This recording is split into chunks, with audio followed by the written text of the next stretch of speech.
movimentação no Congresso, cobrança pública e tensão institucional.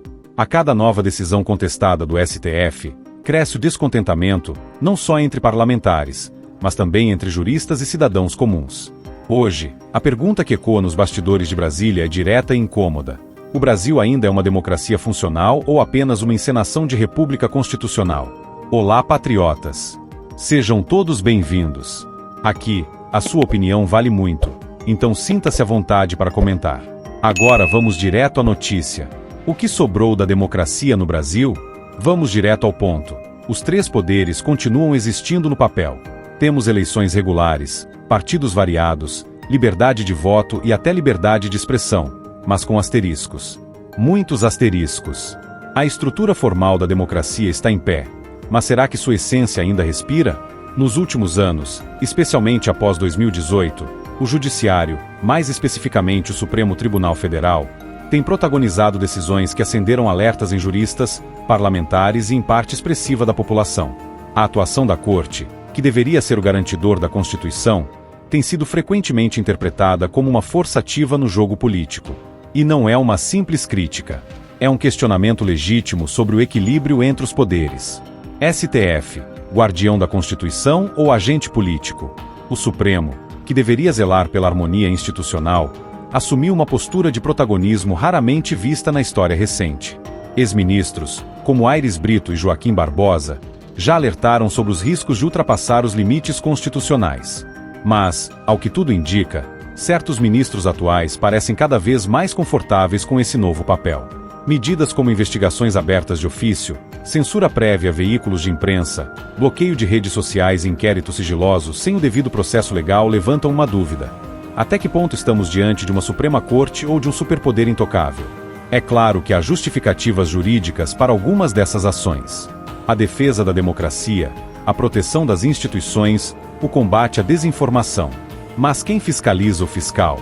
A liberdade vigiada. Liberdade de expressão não é sinônimo de discurso ilimitado, todos concordamos. Mas também não pode ser confundida com silêncio forçado. Quando jornalistas, influenciadores e até parlamentares são alvos de medidas cautelares, com perfis bloqueados, contas suspensas e restrições impostas sem amplo direito de defesa, a pergunta volta com mais força. Isso é proteção democrática ou imposição de uma narrativa? Num país verdadeiramente democrático, as ideias, por mais controversas, devem ser combatidas com argumentos, não com silenciamento. A democracia não precisa de tutela. Ela precisa de pluralidade e transparência. O paradoxo brasileiro. Democracia de fachada? A situação é paradoxal. O Brasil continua sendo classificado como livre em rankings internacionais. O índice da Freedom House, por exemplo, dá ao país 72 pontos de 100. Uma nota que, na superfície, indica um ambiente democrático funcional. Mas quem vive aqui sabe, a sensação nas ruas, nas redes e até no Congresso é outra. É como um prédio antigo com fachada impecável. A pintura está em dia, a arquitetura impressiona, mas por dentro, infiltrações, rachaduras, mofo e estrutura comprometida. O legislativo está acuado. O que dizer do Congresso Nacional? A Casa do Povo, o espaço do debate e da pluralidade, parece cada vez mais acuado diante de decisões monocráticas do Judiciário. Projetos de lei são engavetados por interferência indireta. Comissões são pressionadas e parlamentares evitam certos temas com receio de represálias. Não se trata de acusar instituições, mas de identificar um desequilíbrio perigoso. A Constituição de 1988 prevê um sistema de freios e contrapesos. Quando um poder se impõe acima dos demais, ainda que com boas intenções, a balança da democracia se desequilibra. Quando o medo cala mais do que a censura. A censura direta é grave. Mas existe algo ainda mais preocupante: a autocensura. Quando deputados, jornalistas e cidadãos comuns preferem evitar determinados assuntos por medo de represálias jurídicas, significa que a liberdade já está ferida, mesmo que ninguém a tenha declarado morta. E isso se reflete em todo o debate público. Discussões importantes deixam de acontecer, ideias são abandonadas, investigações não são feitas, perguntas incômodas ficam sem resposta. As cláusulas pétreas estão derretendo? A Constituição brasileira tem cláusulas consideradas pétreas, ou seja, que não podem ser alteradas nem por emenda constitucional. Entre elas, estão a separação dos poderes e os direitos e garantias individuais. Mas, Na prática, o que vemos é a flexibilização dessas cláusulas. Sob pretextos diversos, princípios fundamentais têm sido relativizados.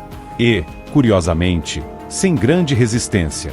A naturalização desse processo é um dos sintomas mais preocupantes. Quando o excepcional vira regra, o regime democrático começa a mudar de forma, sem necessariamente mudar de nome. O caso da Argentina e a lição ignorada. A vizinha Argentina já viveu algo semelhante. Por anos, a centralização de poder, o uso político da justiça e a polarização extrema corroeram lentamente as instituições. O resultado? Uma crise institucional profunda, com descrédito total da classe política e perda de confiança no sistema. O Brasil está no mesmo caminho? Ainda não.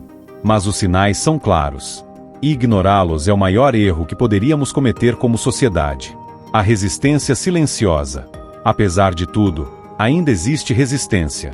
Parte da imprensa, alguns parlamentares corajosos, juristas independentes e uma parcela cada vez maior da população têm se mobilizado, ainda que de forma discreta, para questionar esse novo normal institucional.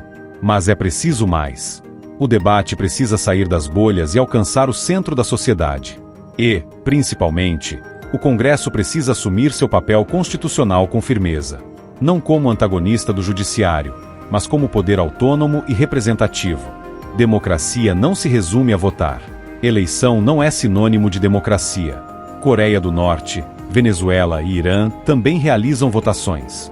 O que define uma democracia verdadeira é o respeito às regras do jogo, o equilíbrio entre os poderes, a liberdade de pensamento e a alternância no poder. O voto é apenas uma parte do sistema. A essência da democracia está no respeito à Constituição e à soberania popular. E isso, infelizmente, anda sendo ignorado. O que fazer diante desse cenário? A pergunta que resta ao cidadão comum é: o que fazer? O primeiro passo é se informar, mas com senso crítico. Buscar diferentes fontes, entender os fatos além das manchetes, questionar narrativas e observar os sinais do sistema. Em segundo lugar, é preciso participar. Votar com consciência, acompanhar o trabalho dos parlamentares, cobrar posicionamentos e apoiar iniciativas que defendam a liberdade. Por fim, é essencial romper o silêncio. Discutir, debater, argumentar. O medo não pode vencer a liberdade.